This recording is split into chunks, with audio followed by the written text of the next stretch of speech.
പശ്ചിമേഷ്യയിൽ സംഘർഷം തുടരുന്ന സാഹചര്യത്തിൽ റഷ്യയിൽ നിന്ന് എണ്ണ വാങ്ങാൻ ഇന്ത്യക്ക് താൽക്കാലിക അനുമതി നൽകിയ അമേരിക്ക 30 ദിവസത്തേക്ക് ഇന്ത്യക്ക് റഷ്യയിൽ നിന്ന് എണ്ണ വാങ്ങാമെന്ന് അമേരിക്കൻ ട്രഷറി സെക്രട്ടറി എക്സിലൂടെ പ്രഖ്യാപിച്ചു. അമേരിക്കയ്ക്ക് അടിമപ്പെട്ട് നിൽക്കുന്നതാണ് ഇപ്പോൾ ഇന്ത്യയുടെ വിദേശ നയമെന്ന് കോൺഗ്രസ് പരിഹസിച്ചു.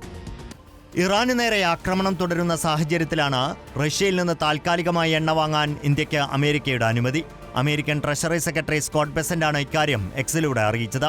30 ദിവസത്തേക്ക് മാത്രമാണ് അനുമതിയെന്നും അതിനുശേഷം അമേരിക്കയിൽ നിന്ന് തന്നെ ഇന്ത്യ എണ്ണ വാങ്ങുമെന്നും US ട്രഷറി സെക്രട്ടറിയുടെ പ്രസ്താവനയിൽ പറയുന്നു.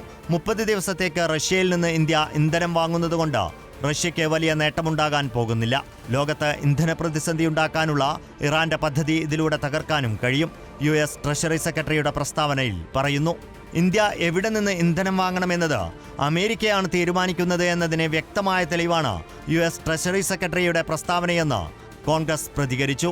ഇന്ത്യയുടെ സ്വതന്ത്ര പരമാധികാരം അമേരിക്കയുടെ കാൽക്കീഴിൽ അടിയറ വെച്ചിരിക്കുകയാണ് പ്രധാനമന്ത്രി നരേന്ദ്രമോദിയെന്ന് പ്രതിപക്ഷ നേതാവ് രാഹുൽ ഗാന്ധി ആരോപിച്ചു.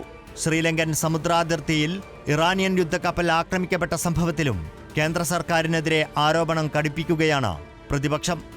റിപ്പോർട്ടർ, ദില്ലി.